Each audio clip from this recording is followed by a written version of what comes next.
ஆசீர்வதிக்கப்பட்ட இந்த நல்ல நாளுக்காய் கர்த்தரை நன்றி நிறைந்த இதயத்தோடு ஸ்தோத்திரிக்கிறேன். இந்த நாளில் உலகம் முழுவதும் பெண்கள் தினம் என்று சொல்லி எல்லாரும் அதை கொண்டாடி வருகிறார்கள். எந்த தினமாயிருந்தாலும் இந்த நாள் நாம் கர்த்தருடைய சன்னிதானத்தில் கர்த்தரை ஆராதிக்கிற நாளாய் காணப்படுகிறது. இது கர்த்தர் உண்டு பண்ணின நாள்.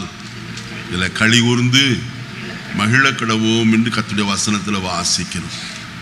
அதில் கர்த்தருடைய சமூகத்தில் தான் பரிபூர்ண ஆனந்தம் உண்டு, மகிழ்ச்சி உண்டு. காலையில் கூடி வந்திருக்கிறவங்க எல்லாரையும் ஒரு விஷயம் கூட வாழ்த்துகிறேன். வலைதளத்தில் நம்மோடு இணைந்திருக்கிறவர்களுக்காகவும் கர்த்தருக்கு நன்றி சொல்கிறேன். இன்றைக்கு கர்த்தருடைய வேதத்திலிருந்து ஒரு வேத பகுதியை நாம் சற்று நேரம் தியானிக்கலாம்.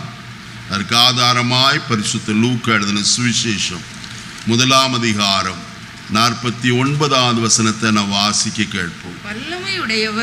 வல்லமை உடையவர் மகிமையானவைகளை எனக்கு செய்தார். அவருடைய நாமம் பரிசுத்தம் உள்ளது. கர்த்தருடைய பரிசுத்த நாமத்துக்கு ஸ்தோத்திரம் உண்டாகட்டும். அருமையான தேவனுடைய வார்த்தையை நான் வாசிக்க கேட்டோம். அருமையான சகோதரி எலிசபெத் மரியாளை வாழ்த்தின வாழ்த்துதலிலே சொல்லப்பட்ட ஒரு வார்த்தையை தான் நாம் இன்றைக்கு கேட்டோம்.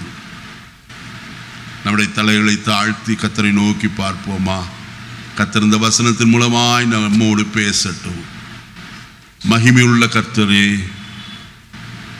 இந்த காலவெளியிலே எங்கள் நடுவிலே நீர் காணப்படுகிறதற்காய் ஸ்தோத்திரம்.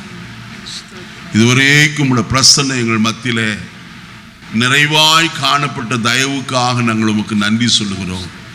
தொடர்ந்து எங்களோடு நீர் பேசும். நாங்கள் நம்முடைய வார்த்தைகளை கேட்டு எங்களுடைய ஆவிக்குரிய ஜீவத்தில் பலனடைய, கிறிஸ்துவோடு கூட நாங்கள் சீர்பொருந்த, தேவராட்சியத்திற்கு நாங்கள் ஆயத்தப்பட எங்களுக்கு கிருபை செய்ய வேண்டும் என்று நாங்கள் ஜெபிக்கிறோம். எங்களை தாழ்த்தி உம்முடைய கரத்தில் அர்ப்பணிக்கிறோம். அடியேனை உம்முடைய சிலுவையின் கீழாய் மறைத்து கொள்ளும். கிருபை கூட இருப்பதாக இரட்சகர் நாமத்தில் வேண்டுகிற நல்ல பிதாவே, ஆம். மறுபடியும் அந்த வசனத்தை வாசிப்போமா? வல்லமை உடையவர் மகிமையானவைகளை எனக்கு செய்தார். அவருடைய நாமம் பரிசுத்தம் உள்ளது என்று எழுதப்பட்டிருக்கிறது. தர்மியான வேத பகுதிக்காக நான் மறுபடியும் கர்த்தருக்கு நன்றி சொல்லுகிறேன். இங்கே சொல்லப்பட்டிருக்கிற ஒரு வார்த்தை வல்லமை உடையவர் என்று எழுதப்பட்டிருக்கிறது. நாம் ஆராதிக்கிற கர்த்தர் எப்படிப்பட்டவர் என்று நன்றாய் நாம் அறிந்து உணர்ந்து அவரை பின்பற்ற வேண்டியது அவசியமான ஒரு காரியம். அவர் வல்லமை உடையவராயிருக்கிறார். அவருடைய வல்லமை ஒரு நாளும் எப்படி மாறவே மாறாது என்று நாம் வசனத்தின் மூலமாய் பார்க்கலாம். தேவனுடைய வல்லமை மாறாதது. அது நேற்றும் சரி, இன்றைக்கும் சரி, நாளைக்கும் சரி, எக்காலத்திலும் மாறாத ஒரு காரியம் உண்டானால் அது கர்த்தருடைய வல்லமை. அப்படியானால் இந்த வல்லமையை யாருக்கு விளங்க பண்ணுகிறார்? 2 நாளாகமத்தின் புஸ்தகம் 16ஆம் அதிகாரம் 9வது வசனத்தில் வாசிக்கிற வேளையில தம்மை பற்றி உத்தம இருதயத்தோடு இருக்கிறவர்களுக்கு தமது வல்லமையை விளங்க பண்ணும்படிக்கு கர்த்தருடைய கண்கள் பூமி எங்கும் என்ன செய்கிறதாம்? உலாவி கொண்டிருக்கிறது. யாருக்கு தமது வல்லமை விளங்க பண்ணுகிறாராம்? தம்மை பற்றி உத்தம இருதயத்தோடு இருக்கிறவர்களுக்கு. தேவன் நம்மிடத்தில் எதிர்பார்ப்பதெல்லாம் உத்தம இருதயம். தாவீது சொல்லும்போது இவ்விதமாய் சொல்லுவார். 1 நாளாகமத்தின் புஸ்தகம் 29ஆம் அதிகாரம் இங்கே வசனத்தில் நான் வாசிப்போமானால் அவர் இவ்விதமாய் சொல்வார். 17வது வசனம், என் தேவனே, என் தேவனே, இருதயத்தை சோதித்து, என் இருதயத்தை சோதித்து, உத்தம குணத்தில் பிரியமாய் இருக்கிறீர் உத்தம என்பதை குணத்தில் பிரியமாய் இருக்கிறீர் என்று அறிவேன். இவையெல்லாம் நான் உத்தம இருதயத்தோடு மனப்பூர்வமாய் கொடுத்தேன். எப்படிப்பட்ட இருதயத்தோடு? உத்தம இருதயத்தோடு கூட. தேவன் நம்மிடத்தில் எதிர்பார்க்கிற காரியம் உத்தமம். ஆபிரகாமை பார்த்து கர்த்தர் சொன்னார்.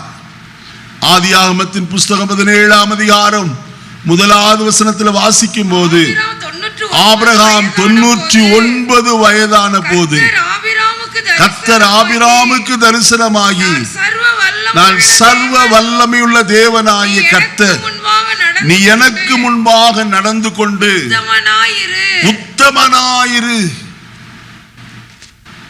அருமையானவர்களே, உத்தமனாயிரு என்று அவனை கர்த்தர் பார்த்து சொல்கிறார். நல்ல கவனிக்க வேண்டும். 13 நீண்ட வருஷங்கள் கர்த்தர் ஆபிரகாமோடு கூட பேசவே இல்லை. இப்பொழுது பேசுகிறார். பேசும்போது அவர் சொல்லுகிற வார்த்தை, ஆபிரகாமே, நீ எனக்கு முன்பாக நடந்து கொண்டு எப்படி இரு? உத்தமனாயிரு. உத்தமம் நம்முடைய ஒவ்வொருடைய வாழ்க்கையிலும் அவசியம் தேவையாயிருக்கிறது. கர்த்தருடைய வசனத்தில் வாசிக்கிற வேளையிலே 1 ராஜாக்களின் புஸ்தகம் 11ஆம் அதிகாரத்திலே இப்படியாய் நாம் பார்க்கலாம். வாசிப்போமா? 1 நாளாகமும் 11ஆம் அதிகாரம் 4வது வசனத்தை வாசிக்கலாம். மன்னிக்கணும், 1 ராஜாக்கள் 11 4வது வசனம். சாலமோன் வயது சென்றபோது அவன் மனைவிகள் அவன் இருதயத்தை அந்நிய தேவர்களை பின்பற்றும்படி சாய பண்ணினார்கள். அதனால் அவன் இருதயம் அவன் தகப்பனாகிய தாவீதின் இருதயத்தை போல தன் தேவனாய கர்த்தரோடே உத்தமமாயிருக்கவே இல்லை.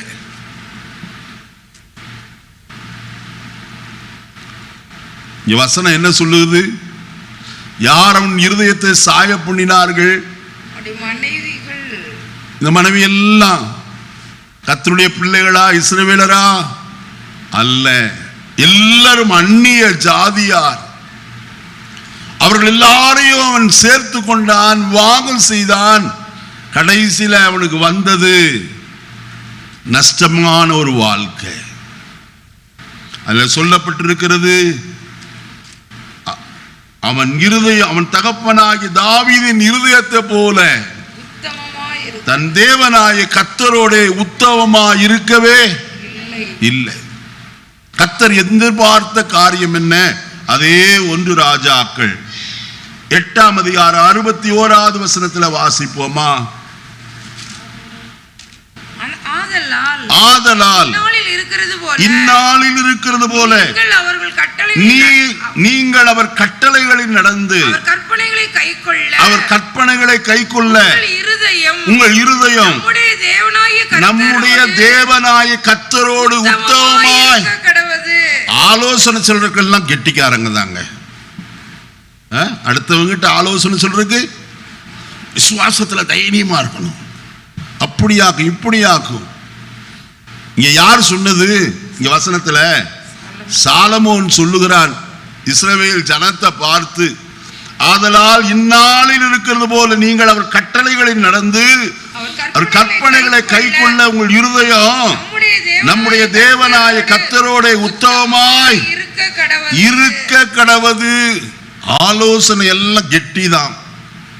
ஆனா அவனே ஆலோசனைய கோட்டை விட்டுட்டான். இன்னைக்கு அநேக விசுவாசிகள் அப்படித்தான் இருக்காங்க.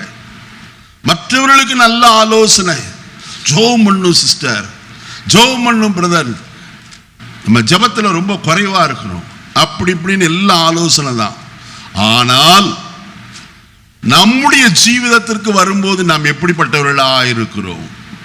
இங்கே வசனம் சொல்லுகிறது, அவன் தகப்பனாகிய தாவீதின் இருதயத்தை போல தன்னுடைய இருதயம் தேவனுக்கு முன்பதா எப்படி இல்லை?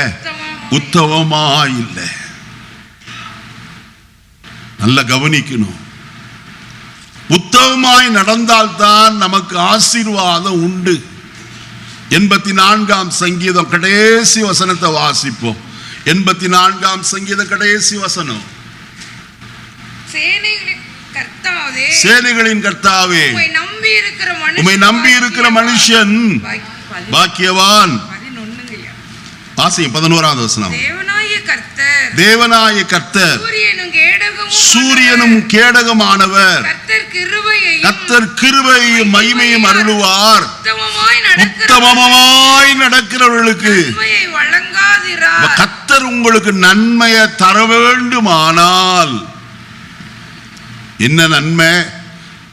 ஏராள நன்மை கர்த்தர் வைத்திருக்கிறார். கர்த்தர் நன்மையானது தருவார் என்றுதான் கர்த்தருடைய வேதம் சொல்லுகிறது. அவர் கொடுக்கிற நன்மையை நான் பெற்றுக்கொள்ள வேண்டுமே. சங்கீதம் 103 வாசிக்கும் போது 3வது வசனத்தில் இப்படியாய் நான் வாசிக்கிறோம், அவர் உன் அக்கிரமங்களை எல்லாம் மன்னித்து உன் நோய்களை எல்லாம் குணமாக்கி உன் பிராணனை அழிவுக்கு விலக்கி மீட்டு உன்னை கிருபையினால் இரக்கங்களினால் முடிசூட்டி நன்மையினால் உன் வாயை என்ன செய்கிறார்? என்ன செய்கிறாரா? எதினாலே? நன்மையினாலே. கர்த்தர் கொடுக்கிற ஏராள நன்மை இருக்கு. உலக பிரகாரமான நன்மையும் இருக்கு, ஆவிக்குரிய நன்மையும் காணப்படுகிறது. உலக பிரகாரமான நன்மை என்ன? எரேமியா தீர்க்கதரிசன புஸ்தகம் 31ஆம் அதிகாரம் 11வது வசனத்திலிருந்து வாசிக்கலாம். கர்த்தர் யாக்கோபை மீட்டு அவனிலும் பலத்தவருடைய கைக்கு அவனை நீங்களாக்கி மீட்டார். அவர்கள் வந்து சீயோனின் உச்சியிலே கம்பீரித்து. யார் வந்து? மீட்கப்பட்டவர்கள். நல்ல கவனிக்கணும். அங்க 11வது வசனம் சொல்லுகிறது, கர்த்தர் யாக்கோபை என்ன செய்து மீட்டு அவனிலும் பலத்தவருடைய கைக்கு அவனை நீங்களாக்கி விடுவிக்கிறார். யாக்கோபு காமின் தேசத்தில் எப்படி இருந்தானாம்? அடிமையாய் காணப்பட்டார். எகிப்திலே அடிமையாய் காணப்பட்டார். அவர்களை அடிமைப்படுத்தின ராஜா மிகவும் பொல்லாதவனாய், கடுமையானவனாய், பலத்தவனாய் காணப்பட்டார். ஆனால் கர்த்தர் செய்த காரியம், அவனை மீட்கும்படியாய் கர்த்தர் ஒரு காரியத்தை செய்தார். நீங்கள் வீட்டுக்கு ஒரு ஆட்டை தெரிந்து கொண்டு 10ஆம் தேதியிலே அதை தெரிந்து கொண்டு 14ஆம் தேதி சாயங்காலத்தில் அதை என்ன செய்ய வேண்டும்? கொன்று அதன் ரத்தத்தை பிடித்து அந்த ரத்தத்தை ஈசோப்பு கொழுந்துகளிலே முக்கி மேற்க சட்டத்திலும் நிலைக்கால்களிலும் என்ன செய்ய வேண்டும்? பூச வேண்டும். பூசப்படுமாயில் நடுராத்திரிலே சங்கார தூதன் வருவான். அப்பொழுது அந்த ரத்தத்தினுடைய அடையாளத்தை கண்டு அவன் என்ன செய்வான்? கடந்து போகிறவனாய் காணப்படுவான். இஸ்ரவேல் ஜனங்கள் தங்கள் வீடுகளில் எல்லாம் மோசே சொன்ன வார்த்தைக்கு கீழ்ப்படிந்து ரத்தம் பூசுதலாகிய ஆசரிப்பை செய்கிறவர்களாய் காணப்பட்டார்கள். எகிப்தியருடைய வீட்டிலே ஒருவனுடைய வீட்டிலேயும் அப்படி நடைபெறவில்லை. நடந்தது என்ன? சங்கார தூதன் கடந்து வந்தான். எகிப்து எங்கும் உருவ கடந்து போனான்.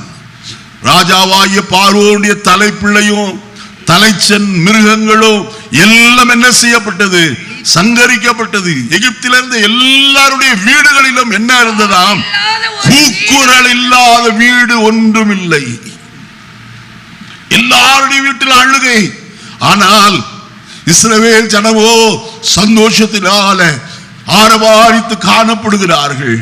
இப்படியாய் கர்த்தர் அவர்கள் என்ன செய்தாராம்? பலத்தவருடைய கைக்கு மீட்டு கொண்டார். இன்றைக்கு நம்மையும் மீட்டு கொண்டிருக்கிறாரே. எங்கே இருந்து? பாவத்தின் அடிமைத்தனத்திலே இருந்து, சத்துருவின் வல்லமையிலே இருந்து, இருளின் அதிகாரத்திலே இருந்து நம்மை மீட்டெடுத்து தமது அன்பின் குமாரனுடைய ராஜ்யத்திற்கு என்ன செய்திருக்கிறார்? உட்படுத்தி இருக்கிற கர்த்தர். மீட்கப்பட்டவர்கள் கர்த்தருடைய நன்மையை அனுபவிக்கிறவர்களாய் காணப்படுவார்கள். மீட்கப்பட்ட தேவ ஜனத்திற்கு தான் உலக பிரகாரமான எல்லா ஆசீர்வாதங்களை கர்த்தர் வாக்குத்தத்தம் பண்ணி இருக்கிறார். இங்க வசனத்துல வாசிக்கிறோம், அவர்கள் யார் மீட்கப்பட்டவர்கள், விடுதலையாக்கப்பட்டவர்கள், பாவம் மன்னிக்கப்பட்டவர்கள், ரட்சிப்பை பெற்றுக் கொண்டவர்கள். இஸ்ரவேல் ஜனங்கள் ஆட்டுக்குட்டியின் ரத்தத்தினாலே மீட்கப்பட்டது போல இந்த நாட்களில் நமக்காய் பலி செலுத்தப்பட்ட இயேசு கிறிஸ்துவின் ரத்தத்தினாலே நீங்களும் நானும் என்ன செய்யப்பட்டிருக்கிறோம்? மீட்கப்பட்டவர்களாய் காணப்படுகிறோம். வேத வசனத்தில் வாசிக்கிறோமே, 1 பேதுரு 1 வசனத்தில் 18 வசனத்தில் வாசிக்கும் போது, அன்றையும் நீங்கள் முன்னோர்களால் பாரம்பரியமாய் அனுசரித்து வந்த வீணான நடத்தையினின்று அழிவுள்ள வஸ்துக்களாகிய வெள்ளினாலும் பொன்னினாலும் மீட்கப்படாமல் குற்றமில்லாத மாசற்ற ஆட்டுக்குட்டியாகிய கிறிஸ்துவின் விலையேற பெற்ற ரத்தத்தினாலே மீட்கப்பட்டீர்கள் என்று. ஹல்லேலூயா! நாம் மீட்கப்பட்டது எதிலே இருந்து? பாவத்திலே இருந்து, சாபத்திலே இருந்து, பொல்லாப்புகளிலே இருந்து அவர் நம்மை என்ன செய்திருக்கிறார்? மீட்டு கொண்டிருக்கிறாரே. எதனாலே மீட்கப்பட்டோம்? கிறிஸ்துவினுடைய குற்றமில்லாத மாசற்ற ஆட்டுக்குட்டியாகிய இயேசு கிறிஸ்துவின் விலையேற பெற்ற ரத்தத்தினாலே நீங்களும் நானும் மீட்கப்பட்டிருக்கிறோம். மீட்கப்பட்டவர்களுக்கு நன்மை உண்டையா? மீட்கப்பட்டவர்கள் என்ன செய்வார்கள் தெரியும்? இந்த வசனத்தை அப்படியே பிடித்துக் கொள்ளுங்க.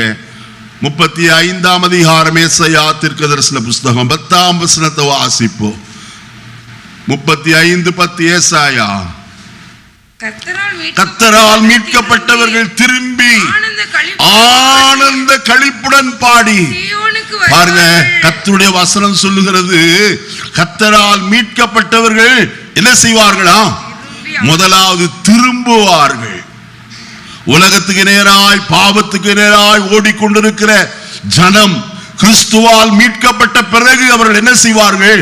பாவத்தை விட்டு திரும்பி, பொல்லாப்பை விட்டு திரும்பி, அக்கிரமத்தை விட்டு திரும்பி என்ன செய்வார்கள்? சீயோனுக்கு நேராய் திரும்பி வருவார்கள். சீயோன் என்பது தேவனுடைய சபையை காட்டுகிறது. அவர்கள் தேவனுடைய சபைக்கு வருவார்கள். ரட்சிக்கப்பட்ட முதலாவது மனுஷன் தேவனுடைய சபையிலே வந்து கர்த்தரை அறிந்து ஆராதிக்கிறவனாய் காணப்பட வேண்டும். சபை எதற்கு? ஏதோ கூட்டம் கூடி 2 பாட்டு பாடி போகிறதற்கா? அல்லையா. இந்த சபையை கர்த்தர் ஏற்படுத்தினவர். வசனத்தில் என்ன வாசிக்கும் போது, அப்போஸ்தலர் 20:28 வசனத்தில் வாசிக்கும் போது, ஆகையால் உங்களை குறித்தும் தேவன் தம்முடைய சுய ரத்தத்தினாலே சம்பாதித்த தமது சபை. இந்த சபை கர்த்தருடையது. ஏன்னா அவர்தாயா விலைக்கிரயம் கொடுத்தவர். அங்க வசனம் சொல்லுகிறது, தம்முடைய சொந்த ரத்தத்தினாலே, சுய ரத்தத்தினாலே சபையை என்ன செய்தாராம்? சம்பாதித்து கொண்டார். அந்த சபையை மேய்ப்பதற்கு தான் பரிசுத்த ஆவியானவர் கண்காணிகளாய் ஊழியர்களை வைத்திருக்கிறார். அவர்கள் செய்ய வேண்டிய வேலை என்ன?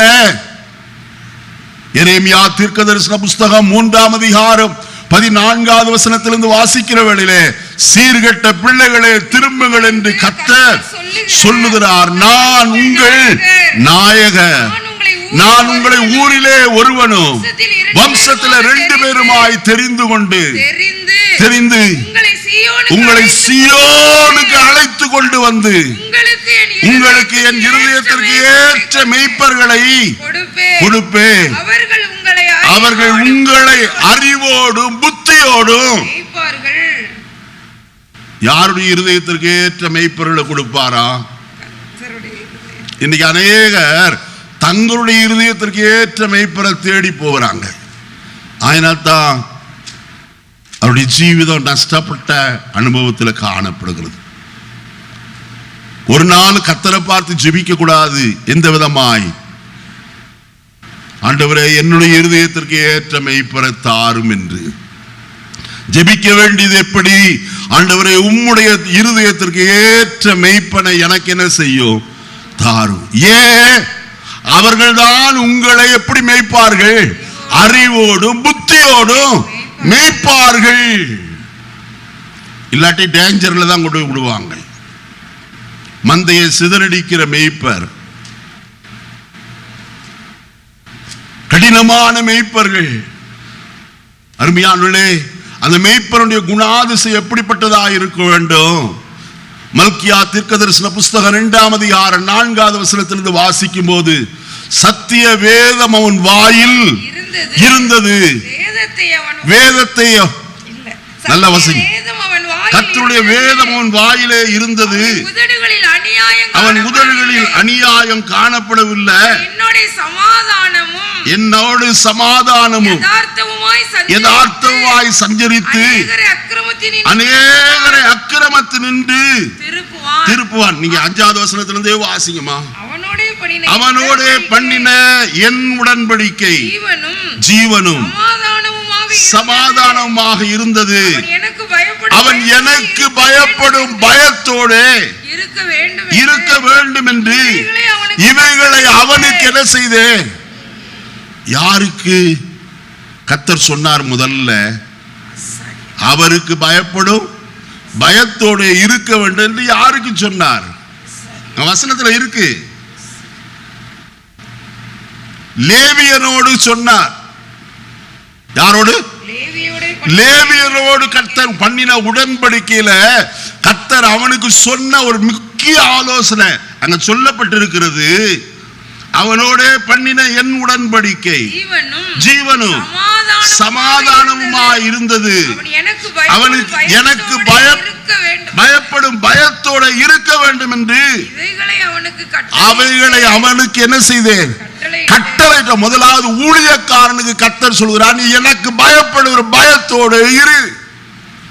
நீங்க ஊழியனுக்கே கர்த்தருக்கு பயப்படுற பயம் இல்லை. நானும் ஊழியக்காரன் தான், தைரியமாய் சொல்லுகிறேன்.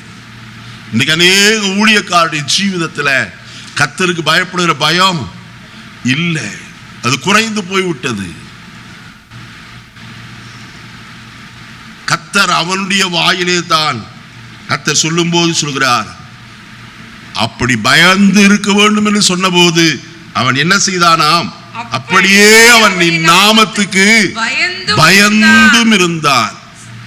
பயந்து இருக்கிறவருடைய வாழ்க்கையில தான் கர்த்தர் அடுத்த ஆசீர்வாதத்தை வைக்கிறார். என்ன சத்திய வேதம்.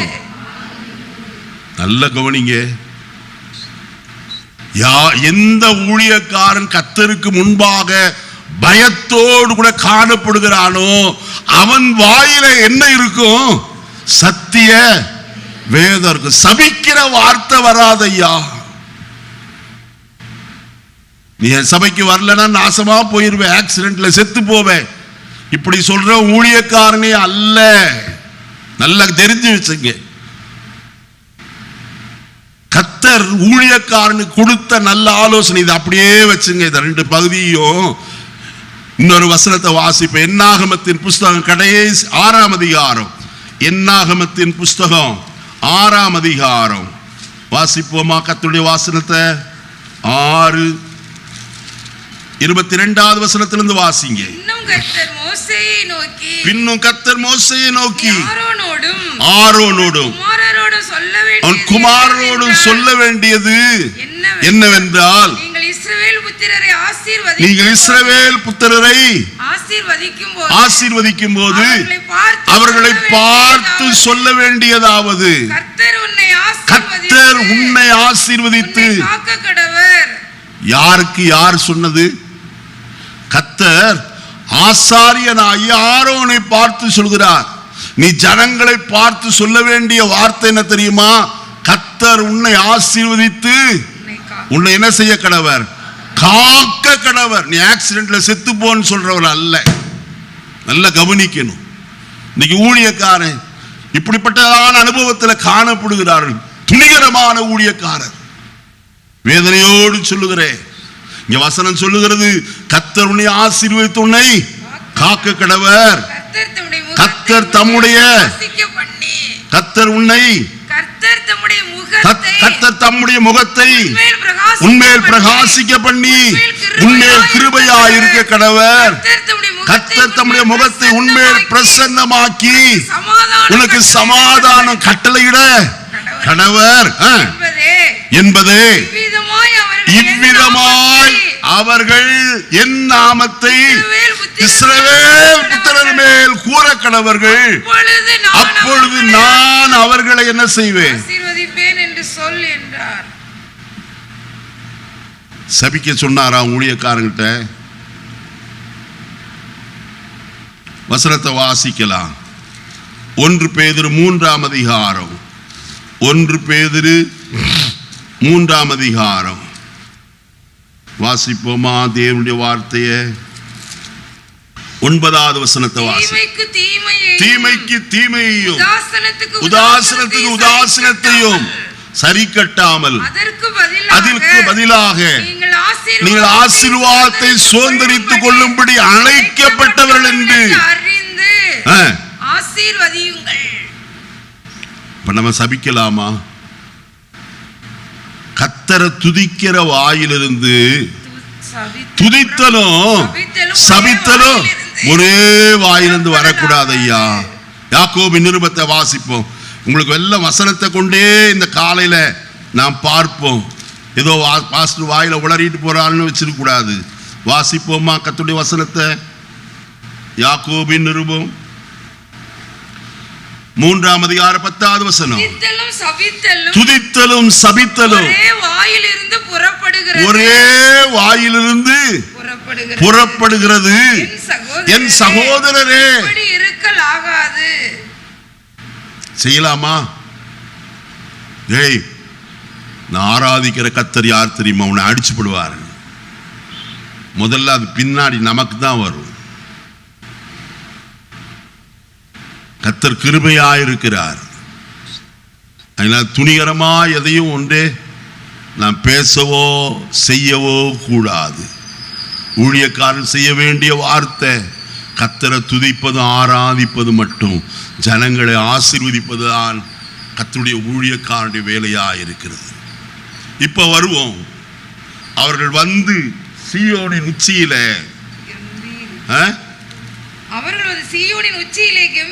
கெம்பீரித்து கர்த்தர் அருளும் கோதுமை திராட்சரசம் எண்ணெய் ஆட்டுக்குட்டிகள் ஆகிய இந்த நன்மைக்காக ஓடி வருவார். அப்ப சபைக்கு வருகிற காரியம் எதற்கு? இப்ப அதை அப்படியே வச்சுட்டு மல்கியா 2ஆம் அதிகாரத்துக்கு வருவோம். வாசிப்போமா? 6வது வசனம். சத்திய வேதம் அவன் வாயில் இருந்தது, அவன் உதடுகளில் அநியாயம் காணப்படவில்லை. அவன் என்னோட சமாதானமும் யதார்த்தமாய் சஞ்சரித்து அநேகரை அக்கிரமத்திலிருந்து திருப்பினான். ஆசாரியனுடைய உதடுகள் அறிவை காக்க வேண்டும். வேதத்தை அவன் வாயிலே தேடுவார்களே. அவன் சேனைகளின் கர்த்தருடைய தூதன். விசுவாசி ஊழியக்காரனிடத்தில் என்ன தேடணும்? அவன் வாயிலிருந்து தேவனுடைய வசனம் வருகிறதை கவனிக்க வேண்டும். முதல் கர்த்தருடைய வசனம் தான் நம்மை போஷிக்கிறது. வசனம் தான் நம்மை உருமாற்றம் செய்கிறது. வசனம் நம்மை கர்த்தருடைய ராஜ்யத்திற்கு ஆயத்தப்படுத்துகிறது. 1 தீமோத்தேயு 3ஆம் அதிகாரம் 1 தீமோத்தேயு மன்னிக்கணும், நீங்க கொஞ்சம் எடுங்க. 1 தீமோத்தேயு மன்னிக்கணும் 2 தீமோத்தேயு 3ஆம் அதிகாரம் 16வது வசனத்திலிருந்து வாசிக்கலாம். வேத வாக்கியங்கள் எல்லாம் தேவ ஆவியினால் அருளப்பட்டிருக்கிறது. தேவனுடைய மனுஷன் தேறினவனாகவும் எந்த நற்கிரியை செய்ய தகுதி உள்ளவனாகவும் இருக்கும்படியாக அவைகள் உபதேசத்துக்கும் கடிந்து கொள்ளுதலுக்கும் சீர்திருத்தலுக்கும் நீதியை படிப்பிக்குதலுக்கும். அப்ப வசனம் எதற்கு தேவை? முதல்ல இருந்து மறுபடியும் வாசிப்போம் 16வது வசனத்தை. வாக்கியங்கள் எல்லாம் தேவாவியினால் அருளப்பட்டிருக்கிறது. தேவனுடைய மனுஷன் என்ன ஆகணும்? தேறினவன் என்னது? நல்ல ஜோம் பண்றவன் அப்படின்னு அர்த்தமா? நல்ல பைபிள் வாசிக்கிறவங்கன்னு அர்த்தமா? நல்லா கவனிக்கணும். லூக்கா 6ஆம் அதிகாரம் 40வது வசனத்தை வாசிக்கும் போது தேறினவன் எவனும் குருவை போல இருப்பான் என்று எழுதப்பட்டது. தேறினவன் எவனும் யாரை போல இருப்பான்? நம்முடைய குரு யாரு? இயேசுதான். அவரை போல நாம் மாறணும். அதற்குத்தான் நாம் அழைக்கப்பட்டு இருக்கிறோம். சும்மா இந்த உலகத்துல இம்மைக்காக மாத்திரம் நாம் கிறிஸ்துவின் மேல் நம்பிக்கையுள்ளவர்களாக இருப்போமானால் எல்லாரையும் பார்க்கிலும் நாம் எப்படிப்பட்டவர்களாக இருப்போம்? பரிதபிக்கப்படத்தக்கவர்களாக இருப்போம். இம்மைக்குரிய ஆசீர்வாதம், இந்த உலகத்துக்குரிய ஆசீர்வாதம் நமக்கு தேவை. கர்த்தர் அதை கொடுக்கிறார். ஆனால் பணம் பெருகினால் இருதயத்தை அதன் மேல் என்ன செய்யாதே, வையாதே. கர்த்தர் உன்னை ஆசீர்வதிக்கிறார் என்று சொன்னால் அந்த ஆசீர்வாதத்தின் பலன் கர்த்தருடைய ராஜ்யத்தை கட்டுவதற்காக நாம் செலவழிக்க வேண்டியது அவசியமாக இருக்கிறது. அருமையான கர்த்தருடைய ஜனமே, வசனத்தில் என்ன வாசிக்கிறோம்? அவைகள் தேறினவனாயும் எந்த நற்கிரியும் செய்ய தகுதியுள்ளவனாயும் இருக்கும்படியாக அவைகள் உபதேசத்துக்கு. உபதேசம் இல்லைன்னா அந்த சபைக்கு போகவே கூடாது. எந்த உபதேசம்? கர்த்தருடைய வசனமாகிய உபதேசம். ஏன் வசனம் சொல்லுகிறது? யோவான் 17ஆம் அதிகாரம் 3வது வசனத்தை வாசிக்கிற வேளையில 15ஆம் அதிகாரம் 3வது வசனம் 15:3 நான் உங்களுக்கு சொன்ன உபதேசத்தினாலே. அப்ப உபதேசம் என்ன பண்ணுகிறது? மனுஷனை சுத்திகரிக்கிறது. பாவமர சுத்திகரிப்பது எது? தேவனுடைய உபதேசமாகிய வசனம். அப்ப உபதேசத்துல நிலைத்திருக்க வேண்டும். அடுத்து இங்க வசனத்துல வாசிக்கிறார்கள் உபதேசத்துக்கும், அடுத்தது கடிந்து கொள்ளுதலுக்கும் சீர்திருத்தலுக்கும் நீதியை படிப்பிக்குதலுக்கும். இத்தனை காரியத்துக்கு தான் தேவனுடைய வசனம். அப்ப ஊழியக்காரன் ஜீவிதத்தில் செய்ய வேண்டிய காரியம் என்ன? அப்போஸ்தலனாகிய பவுல் அதை சொல்லும் போது சொல்கிறார் கொலோஸ் சபைக்கு. கொலோசியருக்கு எழுதின 1ஆம் அதிகாரம் 27வது வசனத்திலிருந்து வாசிப்போம்.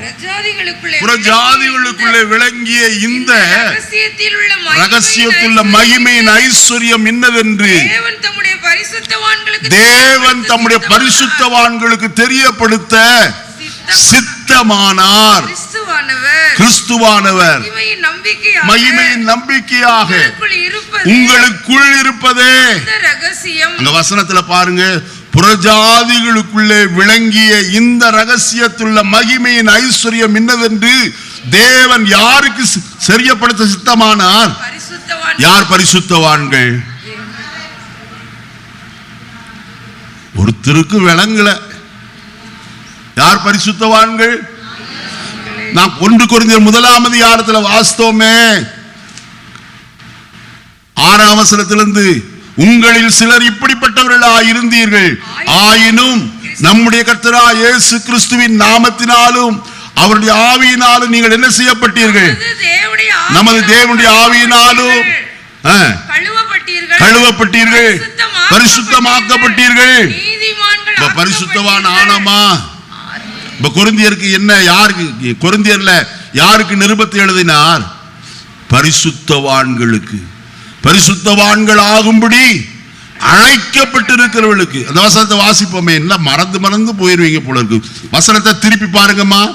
அங்க எதுவும் வசனத்தை ஒரு அதிகாரத்தை திருப்பி வச்சுட்டு கூடாது.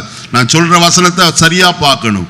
1 கொரிந்தியர் 1ஆம் அதிகாரம் 1வது வசனத்திலிருந்து வாசிப்போம். தேவனுடைய சித்தத்தினாலே இயேசு கிறிஸ்துவின் அப்போஸ்தலனாகும்படி அழைக்கப்பட்டவனாய பவுலும் சகோதரனாய சுஸ்தனேயும் கொரிந்துவிலே கிறிஸ்து இயேசுவுக்குள் பரிசுத்தமாக்கப்பட்டவர்களாயும் பரிசுத்தவான்கள் ஆகும்படிக்கு அழைக்கப்பட்டவர்கள். எதற்கு அழைக்கப்பட்டிருக்கிறோம்? பரிசுத்தவான்கள் ஆகும்படிக்கு. ஏன்? பரிசுத்தவான்களைத்தான் இயேசு தம்முடைய ராஜ்யத்தில் என்ன செய்ய போகிறார்?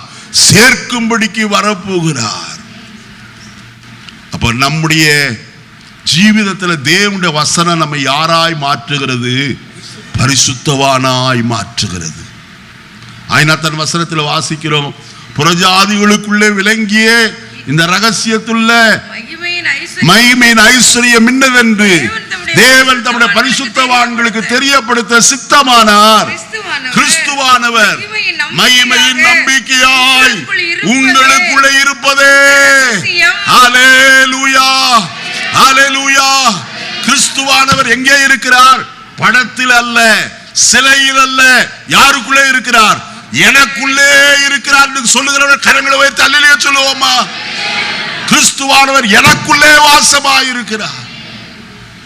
ஆயினத்தான் வசனத்தில் வாசிக்கிறோம், ஆகையால் நீங்கள் அவர்கள் நடுவிலிருந்து புறப்பட்டு பிரிந்து போய் அசுத்தமானதை தொடாதிருங்கள். அப்பொழுது நான் உங்களை ஏற்றுக்கொண்டு உங்களுக்கு பிதாவாயிருப்பேன், நீங்கள் எனக்கு குமாரரும் குமாரத்திகளுமாயிருப்பீர்கள் என்று சொன்னார். அங்க வசனத்தில் வாசிக்கும் போது நான் அவர்கள் நடுவிலே உலாவி என்று எழுதப்பட்டிருக்கிறது. கர்த்தர் நமக்குள்ளே உலாவுகிறவராய் காணப்படுகிறவர். நம்முடைய பவனத்தில் உலாவுகிறவர், நம்முடைய சபையிலே உலாவுகிறவர். எந்த மனுஷன், அடுத்த வசனத்தில் வாசிக்கும் போது 28வது வசனத்தை வாசிக்கும் போது, எந்த மனுஷனையும் கிறிஸ்து இயேசுவுக்குள் தேறினவனாய் நிறுத்தும்படிக்கு அவரையே நாங்கள் அறிவித்து எந்த மனுஷனுக்கு புத்தி சொல்லி எந்த மனுஷனுக்கும் எல்லா ஞானத்தோடும் என்ன செய்கிறோம்? என்னத்தை பண்ணுகிறோம்? உபதேசம் பண்ணுகிறோம். எதற்கு? எந்த மனுஷனையும் கிறிஸ்து இயேசுவுக்குள் இயேசுவை போல மாற்றுகிறதுக்கு தாயா சபை. சும்மா கையை தட்டி பாட்டை பாடி தீர்க்க தரிசனத்தை கேட்டு அப்படி இப்படி ஆடிட்டு போறதுக்கு அல்ல சபை. சபை தேவ சன்னிதானத்தில் கொண்டு போய் நிறுத்துவதற்கு தான் தேவன் சபையை ஏற்படுத்தி இருக்கிறார். சபைக்குள்ள வருகிறவர்களுக்கு சிந்தை வேண்டும், நான் இயேசுவை போல மாறணும். இயேசுவை போல எப்படி மாறுகிறது? அப்போஸ்தலனாகிய பவுல் சொல்லும் போது பிலிப்பியருக்கு எழுதின நிருபத்தில் சொல்கிறார், 2ஆம் அதிகாரம் 5வது வசனத்தில், கிறிஸ்து இயேசுவில் இருந்த சிந்தையே உங்களிலும் என்ன செய்ய கடவது? இருக்க கடந்த சிந்தை. நம்முடைய சிந்தையில ஒரு பெரிய மாற்றம் வர வேண்டும். நம்முடைய சிந்தையெல்லாம் பரலோகத்தின் சிந்தையாயிருக்க வேண்டும், மேன்மையான சிந்தையாயிருக்க வேண்டும். பவுல் சொல்லும் போது பூமிக்குரியவைகளை அல்ல, மேலானவைகளையே நாடுங்கள். கிறிஸ்துவின் சிந்தை என்ன எப்படிப்பட்டதா இருந்தது? ஒரே ஒரு காரியத்தை சொல்கிறேன், அவருடைய சிந்தை பிதாவுக்கு பிரியமாயிருக்கும்படிக்கு. பிதா எனக்கு கற்பித்ததையே நான் உங்களுக்கு சொல்லுகிறேன். பிதாவுக்கு சித்தமானதை செய்கிறது தான் என்னுடைய போஜனமாய் காணப்படுகிறது என்று இயேசு சொன்னார். இன்றைக்கு நம்முடைய ஜீவிதத்தில் கிறிஸ்துவின் சிந்தை உண்டா? அடுத்தது 2வது சிந்தை, தாழ்மையின் சிந்தையை அவர் தரித்திருந்தார். அருமையானவர்களே, அவர் சொல்லும் போது சொன்னார், நான் ஊழியம் கொள்ளும்படிக்கு வராமல் ஊழியம் செய்யவும் அநேகரை மீட்கும் பொருளாக என் ஜீவனை கொடுக்கவுமே என்ன செய்தேன்? வந்தேன். கிறிஸ்துவின் சிந்தை நமக்குள்ளே உண்டாயிருக்கிறதா? அப்படியானால் கர்த்தருக்கு பிரியமானதை செய்வோமே. இப்ப வசனத்துக்கு வருவோம். அவர்கள் திரும்பி வந்து சீயோனின் உச்சியிலே கம்பீரித்து, கர்த்தர் அருளும் கோதுமை, திராட்சரசம், எண்ணெய், ஆட்டுக்குட்டிகள், கன்றுக்குட்டிகள் என்பவைகளாகிய இந்த நன்மைக்காக ஓடி வருவார்கள். அவர்கள் ஆத்துமா என்ன செய்வது? நீர்ப்பாய்ச்சலான தோட்டம் போல் இருக்கும். அவர்கள் இனி என்ன செய்ய மாட்டார்கள்? தொய்ந்து போக மாட்டார்கள், சோர்ந்து போக மாட்டார்கள். சோர்வு வருதா? கர்த்தருடைய வசனம் சொல்லுகிறது, நன்றாய் கவனியுங்கள். ஏசாயா 40:31 வாசிப்போமா? கர்த்தருக்கு காத்திருக்கிறவளோ புது பலன் அடைந்து கழுகுகளை போல செட்டைகளை அடித்து எழும்புவார்கள். அவர்கள் ஓடினாலும் இளைப்படையார்கள், நடந்தாலும் என்ன செய்ய மாட்டாங்க, சோர்ந்து போகார்கள். பாருங்க, ஏன்? அவர்கள் கர்த்தருக்கு காத்திருந்து புதிய பலனை ஒவ்வொரு நாளும் பெற்றிருக்கிறார்கள். நான் ஒவ்வொரு நாளும் தேவ பலத்தை பெற்றுக் கொண்டிருக்கிறோமா? தேவ சமூகத்தில் நேரத்தை செலவிடணும். ஆண்டவரே என்னை பலப்படுத்தும், உங்களுடைய பலத்தினால் என்னை என்ன செய்யும், இடைகட்டு ஆண்டவரே. அந்த பலன் நமக்கு தேவை. நீ இரண்டாவது நன்மை என்ன? வசனத்தில் வாசிப்போம். மத்தேயு எழுதின சுவிசேஷம் 7ஆம் அதிகாரம் 7வது வசனம். மத்தேயு 7:7.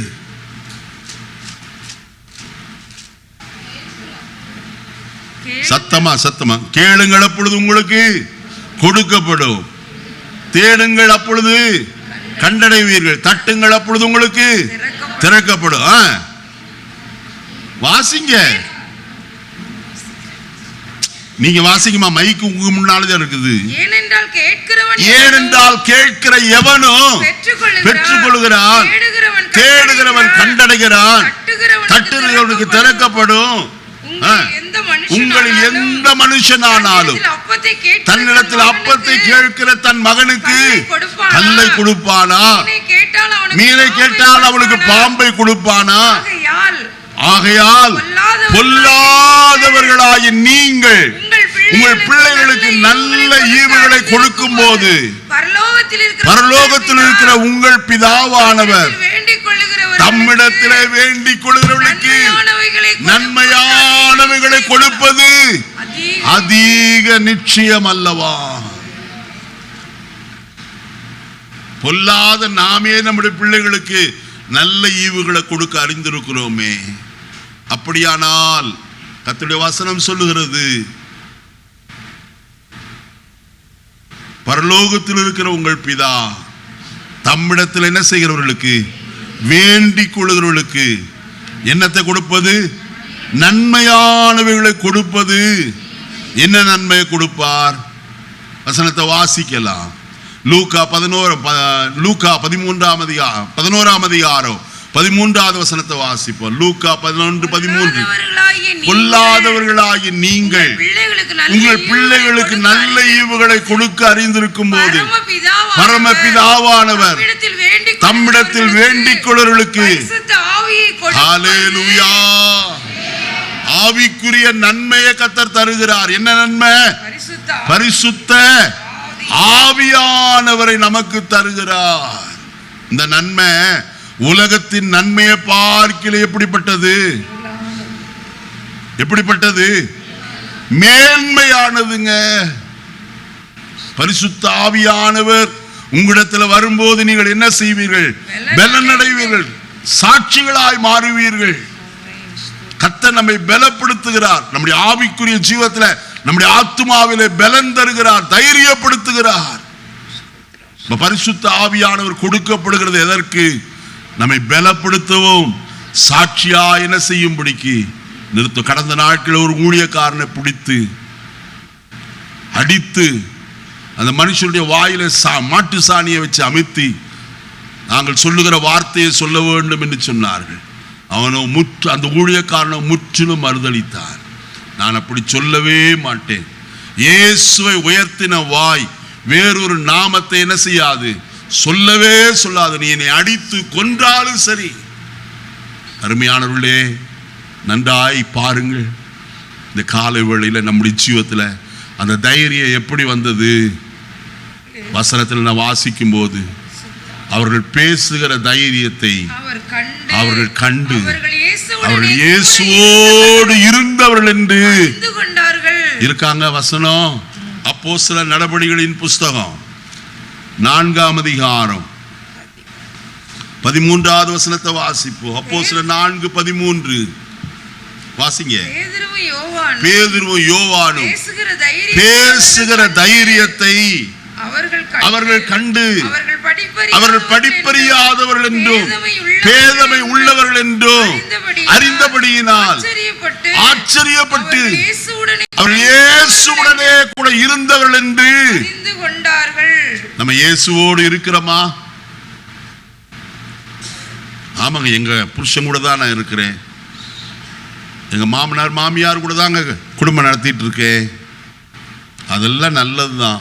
இயேசுவோடு இருக்கிறோமா? பேதுரு யோவானும் பேசுகிற தைரியத்தை அவர்கள் கண்டு அவர்கள் படிப்பறியாதவர்களும் பேதமை உள்ளவர்கள் என்றும் அறிந்தபடியினால் ஆச்சரியப்பட்டு அவர்கள் இயேசுவுடனே கூட இருந்தவர்கள் என்று இன்னைக்கு நம்ம பார்க்கிறவங்க அறிந்து கொள்ள வேண்டிய ஒரு காரியம், இவர்கள் இயேசுவோடு இருக்கிறவர்கள் என்று அறிய வேண்டும். நான் இயேசுவோடும் இயேசு என்னோடும் இருக்க வேண்டும். அப்படிப்பட்ட ஒரு அனுபவம் தான் நமக்கு தேவை. ஏன்னா நம்மை அழைத்த கர்த்தர் அப்படித்தான் இருக்க விரும்புகிறார். வசனத்தை வாசிப்போம். மார்க் எழுதின சுவிசேஷம் 3ஆம் அதிகாரம். மார்க் எழுதின சுவிசேஷம் 3ஆம் அதிகாரம் வாசிக்கலாமா? கர்த்தருடைய வசனத்தை 13வது வசனத்திலிருந்து வாசி. பின்பு அவர் ஒரு மலையின் மேல் ஏறி தமக்கு சித்தமானவர்களை தம்மிடத்தில் வரவழைத்தார். அவர்கள் அவரிடத்தில் வந்தார்கள். அப்பொழுது அவர் 12 பேரை தெரிந்து கொண்டு அவர்கள் தம்மோடு கூட, ஹல்லேலூயா, கர்த்தர் நம்மை தெரிந்து கொண்டாரே. இந்த வசனத்தில் வாசிக்கிறோம், தமக்கு சித்தமானவர்களை தம்மிடத்தில் என்ன செய்தார்? அவருடைய சித்தம் இல்லாம ஒருத்தரும் கர்த்தரை ஏற்றுக்கொள்ளவே முடியாதுங்க. நல்ல கவனிச்சுங்க. நீங்களும் நான் இந்த அறை வீட்டுக்குள்ள காணப்படுகிறோம் என்று சொன்னால் தேவன் நம்மேல் வைத்த அவருடைய சித்தம், அனாதி தீர்மானம். அன்றியும் அவருடைய அனாதி தீர்மானத்தின்படி அழைக்கப்பட்டவர்களாய் அவரிடத்தில் அன்பு கூறுவர்களுக்கு சகலமும் எப்படி இருக்கிறது? நன்மைக்கு ஏதுவாக நடக்கிறது. அவருடைய அனாதி தீர்மானத்தின்படி அழைக்கப்பட்டவர்கள் நாம். அவருடைய சித்தத்தின்படி அழைக்கப்பட்டவர்களை கர்த்தர் முதலாவது அவர் விரும்புகிற காரியம் என்ன தெரியுமா? அவர்கள் அவரோடு கூட இருக்கணும். ஐயா, அவரோடு கூட இருந்தால் என்ன கிடைக்கும்? அதாங்க முதல் முக்கியமான ஒரு காரியம். அவரோடு கூட காணப்பட்டால், லூக்கா 10ஆம் அதிகாரத்தில் நான் வாசிக்கும் போது கர்த்தருடைய வசனம் சொல்லுகிறது, மரியாள் தன்னை விட்டு எடுபடாத நல்ல பங்கை வேத வசனத்தை நன்றாய் அறிந்து கொண்டாள். இன்னைக்கு கர்த்தருடைய பாதத்தில் அமர்ந்திருக்கிறோமா? அவரோடு கூட காணப்பட்டால் வேத வாக்கியங்கள் நாம் அறிந்து கொள்ள முடியும். அவர் நம்மோடு கூட பேசுகிறவர் ஆயிற்று. அருமையானே, அவர் நம்முடைய ஆவியை கொண்டு நம்மோடு கூட என்ன செய்கிறவர்? பேசுகிறவராய் காணப்படுகிறார். அருமையானே, கர்த்தருடைய வசனத்தில் வாசிக்கும் போது அந்த பரிசுத்த ஆவியானவர் நமக்கு கொடுக்கப்பட்டது எதற்கு? இன்னைக்கு அநேருக்கு தெரியதில்லை. சும்மா ஜெய் ஜெய் ஜெய் ஜெய் கையை தட்டி குதிச்சுட்டு 2 பாஷையில பேசுற, நான் இன்னைக்கு வல்லமையில நிறைஞ்சிட்டேன் அப்படின்னு நினைக்கிறாங்க. நல்ல கவனிங்க. நீங்க கையை தட்டுறது நல்லதுதான், குதிக்கிறது நல்லதுதான், அந்நிய பாஷையில பேசி நிறைகிறது நல்லதுதான். ஆனால் அறிய வேண்டிய சத்தியம் ஒன்று உண்டு. என்னது? வாசிப்போம். ரோமருக்கு எழுதின 8ஆம் அதிகாரம் 26வது வசனத்தை வாசிப்போம். ரோமர் 8:26. அந்தப்படியே ஆவியானவரும் நமது பலவீனங்களில் உதவி செய்கிறார். முதல் காரியம் நன்றாய் கவனிங்க. ஆவியானவர் நமக்கு கொடுக்கப்பட்டது எதற்கு? அந்தப்படியே ஆவியானவரும் நம்முடைய பலவீனங்களிலே நமக்கு என்ன செய்கிறார்? உதவி செய்கிறார். மனுஷனுக்கு பல பலவீனம் உண்டு. சரீர பலவீனம் உண்டு. ஆவிக்குரிய ஜீவிதத்தில் ஆவியிலேயும் நாம் என்ன செய்கிறோம்? பலவீனராய் நாம் மாறுகிறோம், சோர்ந்து போய் விடுகிறோம். எல்லா நேரமும் சந்தோஷமாய் நாம் காணப்படுகிறது இல்லை. பலவீனங்கள் வருகிறது, சோர்வுகள் வருகிறது, சலிப்படைந்து விடுகிறோம். நல்ல கவனிங்க. இஸ்ரவேல் ஜனங்களை போல சலிப்பு வெறுப்பு இவையெல்லாம் நம்முடைய வாழ்க்கையில வந்துகிறது. ஆனாலும் அப்படிப்பட்ட நேரங்களில் எல்லாம் ஆவியானவர் உங்களுடைய பலவீனங்களை என்ன செய்கிறார்? உதவி செய்யும்படி தான் கொடுக்கப்பட்டவர். ஆவியானவர் உங்களுக்கு கொடுக்கப்பட்டதின் நோக்கம் என்ன? உங்களுக்கு உதவி செய்யும்படி, உங்களோடு கூடவே இருக்கிறவர். அவர் உங்களை விட்டு விலகி போகிறவர் அல்லையா, உதவி செய்கிறார். அடுத்தது, நாம் ஏற்றபடி வேண்டிக் கொள்ள வேண்டியது இன்னதென்று இருக்கிறபடியால். நல்ல கவனிங்க, நாம் எப்படி ஜெபிக்கிறோம் நமக்கே தெரியல. ஏதோ ஜெபிக்கிறோம், ஆனால் எப்படி ஜெபிக்க வேண்டும் என்று நாம் அறியாதிருக்கிறபடியால் ஆவியானவர் தாமே வாக்கு கடங்காத பெருமூச்சுகளோடு நமக்காக என்ன செய்கிறார்? ஆவியானவர் எங்கே இருக்கிறார்? நமக்குள்ளே வாசமாயிருக்கிறார். நமக்குள்ளே இருக்கிற ஆவியானவர் தான் நமக்காக அவர் என்ன செய்கிறார்? வேண்டுதல் பிதாவை நோக்கி ஜெபிக்கிறவராய் காணப்படுகிறார். அதுக்குதான் ஆவியானவர் கொடுக்கப்பட்டிருக்கிற முதலாவது காரியம், நம்முடைய பலவீனத்தில் உதவி செய்யும்படிக்கு. நாம் ஜெபிக்க அறியாது இருக்கும் போது பரிசுத்த ஆவியில நிறைந்து தனிமையாய் ஜெபிக்கிற வேளையில ஆவியானவரே பிதாவை நோக்கி என்ன செய்கிறார்? விண்ணப்பத்தை ஏறெடுக்கிறவராய் காணப்படுகிறார். அதற்குத்தான் ஆவியானவர் நமக்கு கொடுக்கப்பட்டிருக்கிறார். இரண்டாவது ஆவியானவர் கொடுக்கப்பட்டது எதற்கு தெரியுமா? ரோமர் 8:11 வாசிப்போம். ரோமர் 8:11. அன்றியும் இயேசுவை மரித்தோரிலிருந்து எழுப்பினவருடைய ஆவி உங்களில் வாசமாயிருந்தால், கிறிஸ்துவை மரித்தோரிலிருந்து எழுப்பினவர் உங்களில் வாசமாயிருக்கிற தம்முடைய ஆவியினாலே சாவுக்கு ஏதுவான உங்கள் சரீரங்களையும் நல்ல கவனிப்போம். நல்ல கவனிங்க, கர்த்தருடைய வசனத்தை பைபிளை பார்த்துட்டு இருக்காதீங்க. இப்ப என்ன பாருங்க, அன்றியும் கிறிஸ்துவை மரித்தோரிலிருந்து எழுப்பினவருடைய ஆவி. நல்ல கவனிங்க, கிறிஸ்து கல்லறையிலே வைக்கப்பட்டிருந்தார். 3வது நாளிலே பிதாவின் ஆவியானவர் அவருக்குள்ள என்ன செய்யப்பட்டார்? அனுப்பப்பட்டு அவர் உயிரோடு கூட என்ன செய்தார்? எழுப்பப்பட்டார். தேவன் கர்த்தரை என்ன செய்தாரே? எழுப்பினாரே. நம்மையும் அவரோடு கூட என்ன செய்வார்? எழுப்புவார் என்பதுதான் கர்த்தருடைய வேதம். நல்ல கவனிங்க, கிறிஸ்துவை மரித்தோரிலிருந்து எழுப்பினவருடைய ஆவி உங்களில் என்ன செய்தால், அது எப்படி சாதாரண ஆவியா? கிறிஸ்துவை மரித்தோரிலிருந்து எழுப்ப வேண்டுமானால் அந்த ஆவியானுடைய வல்லமை எவ்வளவு பயங்கரமாக இருந்திருக்க வேண்டும். நல்ல கவனிங்க, அவரை முழுவதும் மெல்லிய வஸ்திரம் கொண்டு என்ன செய்தார்கள்? பொதிந்து பரிமள வர்க்கம் எல்லாம் போட்டு சுகந்த தூப போட்டு அவரை கல்லறையில வைத்தார்கள். ஒரு பெரிய கல்லை வச்சு என்ன செய்தாங்க? மூடினார்கள். ரோம அரசாங்கம் அதற்கு முத்திரை போட்டது. அதற்கு காவல் செய்யும்படிக்கு போர் சேவகர்கள் காணப்பட்டார்கள். இத்தனை இருக்கும் போதும் அவர் சொன்னார், நான் 3வது நாள் உயிரோடு கூட எழும்புவேன். வேத வசனத்தில் வாசிக்கும் போது 1 கொரிந்தியர் 15:3 வசனத்திலிருந்து இப்படி நான் வாசிக்கலாம். 1 கொரிந்தியர் 15. நான் அடைந்ததும் உங்களுக்கு பிரதானமாய் ஒப்புவிக்கிறதுமான என்னவென்றால் கிறிஸ்துவானவர் வேத வாக்கியங்களின்படி நமது பாவங்களுக்காக மரித்து அடக்கம் பண்ணப்பட்டு வேத வாக்கியங்களின்படி 3ஆம் நாளிலே உயிர்த்தெழுந்தார். ஐயா, எதன்படி? வேத வசனத்தின்படிதான். சங்கீதம் 16 வாசிக்கும் போது உம்முடைய பரிசுத்தரின் அழிவை நீர் காண ஒட்டீர் என்று எழுதப்பட்டிருக்கிறது. அது கிறிஸ்துவை குறித்து சொல்லப்பட்ட ஒரு தீர்க்க தரிசனமாக இருக்கிறது. அவர் மரித்தோடு என்ன செய்தார்? பிதாக்களின் தேவன் உயிரோடு கூட என்ன செய்தாராம்? எழுப்பினார். சீஷர்கள் சொன்னார்கள், அதற்கு நாங்கள் சாட்சிகள் என்று சொன்னார்கள். அந்த ஆவியானவர் நமக்குள்ளே வாசமா இருக்கிற எத்தனை பேர் அறிந்து கொண்டீங்க? எனக்குள்ள இருக்கிற ஆவியானவர் கிறிஸ்துவுக்குள்ளே கிறிஸ்துவை உயிரோடு எழுப்பின அதே ஆவியானவர் எனக்குள்ளே வாசமா இருக்கிற எத்தனை பேர் சொல்லக்கூடும்? கரங்களை உயர்த்தி அல்லேலூயா சொல்லுவோமா?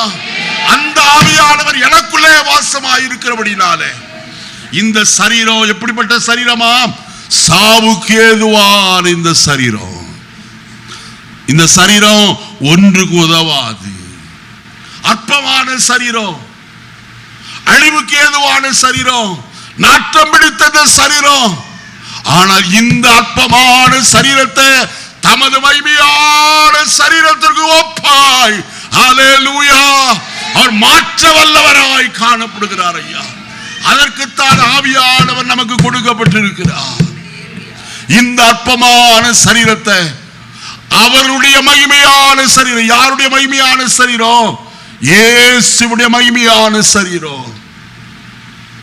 சங்கீதம் 17:15 வாசிப்போமா? சங்கீதம் 17:15 நானோ நீதியில் உம்முடைய முகத்தை தரிசிப்பேன், நான் விழிக்கும் போது உமது சாயலால் என்ன செய்வேன்? ஹல்லேலூயா, உம்மை போலவே நான் மாறுவேன் ஆண்டவரே. அதத்தான் 1 பேதுரு 1 யோவான் 3ஆம் அதிகாரம் முதல் வசனத்திலிருந்து வாசிக்கலாம். 1 யோவான் 3ஆம் அதிகாரம் முதல் வசனத்திலிருந்து நாம் தேவனுடைய பிள்ளைகள் என்று அழைக்கப்படுவதினாலே பிதாவானவர் நமக்கு பாராட்டின அன்பு எவ்வளவு பெரிதென்று பாருங்கள். உலகம் அவரை அறியாதபடியினால் நம்மையும் என்ன செய்யல? அறியலையா? நாம் இப்பொழுது தேவனுடைய பிள்ளைகளாயிருக்கிறோம், இனி எவ்விதமாயிருப்போம் என்று இன்னும் வெளிப்படவில்லை. ஆகிலும் இயேசு மகிமையில வெளிப்படும் போது அவருடைய அவர் மகிமையில வெளிப்படுகிறது போல அவர் இருக்கிற வண்ணமாகவே நாம் அவரை என்ன செய்வோம்? முகாமுகமாய் தரிசிப்போம். எத்தனை பேருக்கு அந்த நம்பிக்கை உண்டு? இயேசுவை முகமுகமாய் மத்தியாக ஆயத்தில் சந்திப்பேன் என்கிற அந்த சந்தோஷம் அநேகருக்கு ஆசை. பரலோகத்துக்கு போனா எங்களுக்கு முன்னே மரித்த எங்க குடும்பத்தாரெல்லாம் அங்க இருப்பாங்க, அங்க போய் பார்க்கணும். அங்க போனா அந்த ஆசையே வராது. நல்லா தெரிஞ்சுங்க, அங்க போனா அந்த ஆசையெல்லாம் எங்க தாத்தா செத்து போனார், அங்க பரலோகத்துக்கு போயிருக்காரு, அவர் பரிசுத்தவான், அவரை பார்க்கலாம். எங்க குடும்பத்தில் இவங்கெல்லாம் இறந்தாங்க, அவங்கள போய் பார்க்கலாம். அந்த ஆசையே வராது. முதல்ல யாரை பார்க்கணும்னு தான் ஆசை வரும்? இயேசுவை பார்க்கணும்னு ஆசை. ஏன் தெரியுமா? அவரால் தான் இந்த பரலோகத்துக்கு நான் வர ஸ்லாக்கியம் கிடைச்சது. ஐயா, அவர் கல்வாரி சிலுவையில் ரத்தம் சிந்தி இருக்காவிட்டால் எனக்கு இந்த மீட்பு கிடைத்திருக்காது, நான் பரிசுத்தம் அடைந்திருக்க முடியாது. அவர் அனுப்பின ஆவியானவராலே தான் இந்த சாயலாய் நான் என்ன செய்யப்பட்டிருக்கிறேன்? மாற்றப்பட்டிருக்கிறேன். வசனத்தில் வாசிக்கிறோம், அந்த சாயலாகத்தானே நாம் மகிமையின் மேல் மகிமை அடைந்து ஹல்லேலூயா. 2 கொரிந்தியர் 3ஆம் அதிகாரம் கடைசி வசனத்தை வாசிப்போம். 2 கொரிந்தியர் 3 கடைசி வசனம்.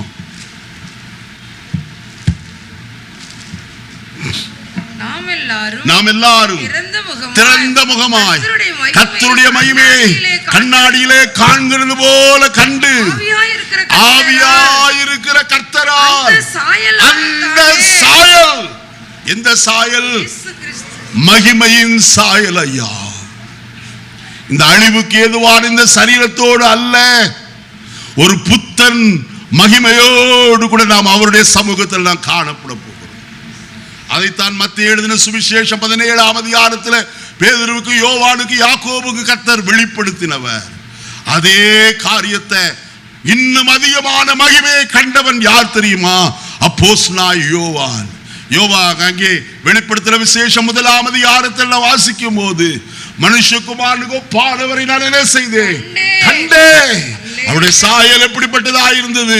அவருடைய தலை, அவருடைய சிரசு வெண்பஞ்சை போல, இந்த மலையை போல வெண்மையா இருந்தது. அவ்வளவு வெண்மையா. வர்ணிக்கிறார் யோவான். அடிப்பாத வரைக்கும் அவருடைய தொண்டையின் சத்தத்தை கூட வர்ணிக்கிறார். அந்த மகிமையோடு கூட நம்மை ஒப்பிட்டு மாற்ற போகிறார். இதற்காகத்தான் நீங்களும் நானும் கர்த்தருடைய ராஜ்யத்திற்கு அழைக்கப்பட்டவர்களாக இருக்கிறோம். அதற்குத்தான் தம்முடைய ஆவியானவர் நமக்கு என்ன செய்திருக்கிறார்?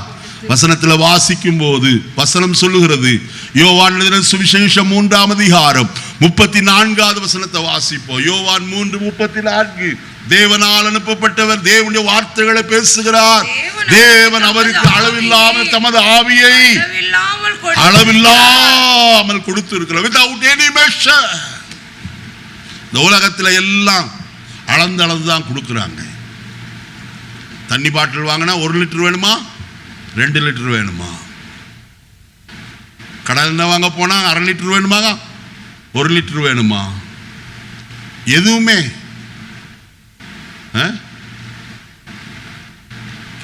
கேசிஎஃப்ல போனா, கேசிஎஃப் தானே, கேசிஎஃப்பா கேஜிஎஃப்பா, அங்கே போனால் பக்கெட்டில் பக்கோடா கொடுக்குறாங்கிறான்.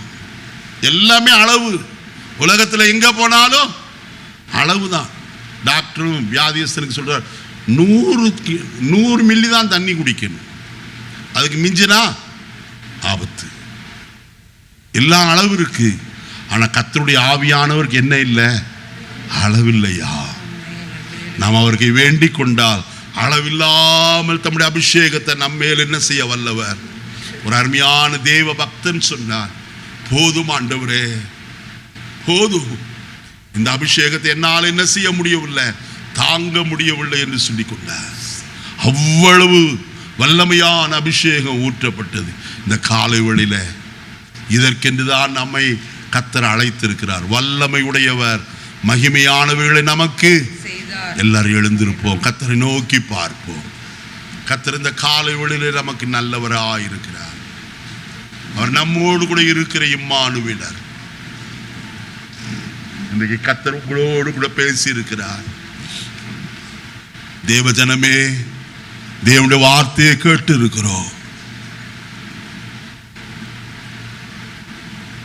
வல்லமையுடையவர் மகிமையானவள் எனக்கு செய்தார். கர்த்தர் செய்த நன்மையான காரியத்தை நாம் கேட்டோம்.